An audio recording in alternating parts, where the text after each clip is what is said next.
vous propose à présent qu'on s'intéresse à trois états que peut fournir le logiciel. L'état sur les missions, l'état sur les formations de l'expert et l'état sur la remise des rapports d'expertise.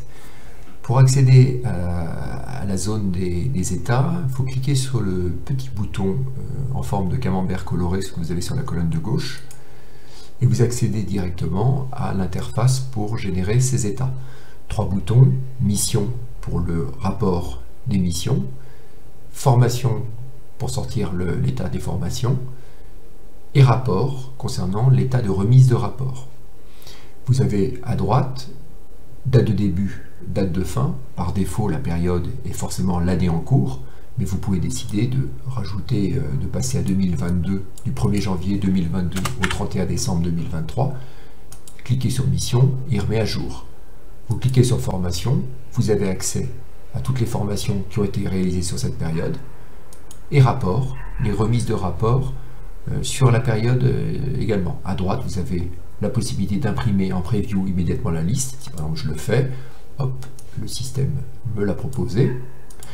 Et puis sinon, je peux le sortir également en Excel. On va reprendre en détail les trois rapports pour bien que vous preniez connaissance des colonnes qui sont proposées. Alors, je vous propose en premier lieu qu'on s'intéresse au rapport sur les missions.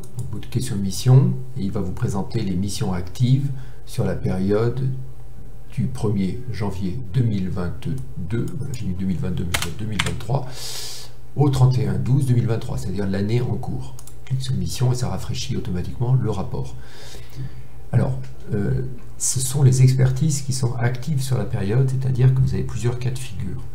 Vous avez une expertise qui a été commencée avant le 1er janvier 2023, mais qui va se terminer durant l'année 2023, et donc elle sera affichée à cet endroit-là.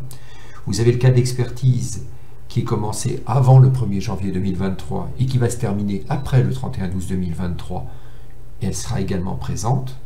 Vous avez le cas de l'expertise qui va être commencée entre le 1er janvier et le 31 décembre et qui sera terminée également sur cette période-là, c'est-à-dire qu'elle est à l'intérieur de la période. Vous avez enfin le quatrième cas de figure, c'est l'expertise qui commence entre le 1er janvier et le 31 décembre et qui se finira à une date ultérieure après la date butoir. Donc ces quatre figures, les quatre cas de figure sont présentés lorsque vous cliquez sur mission avec une période. Alors au niveau des colonnes, vous avez la première colonne qui est la colonne type, civil, pénal, la colonne juridiction, cour d'appel de Rennes, cour d'appel de Nantes, le numéro de répertoire qui permet d'identifier l'expertise, la date de dépôt du rapport fixée par le tribunal, la date prorogée éventuellement.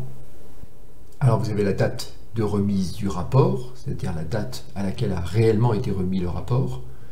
Est-ce que le rapport a été déposé dans les délais impartis?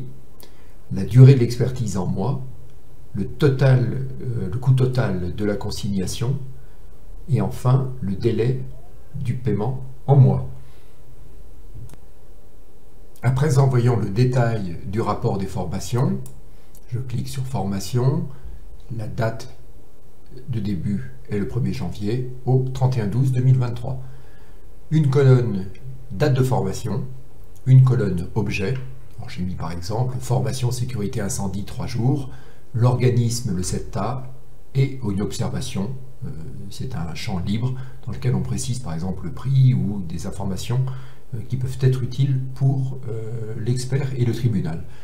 Si vous double-cliquez sur une formation, il vous explique que pour modifier la formation, il faut se rendre dans les réglages, dans l'onglet formation.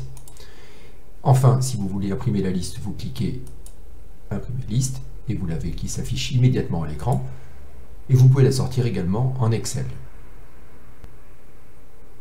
Dernier rapport, le rapport, l'état sur les remises de rapport.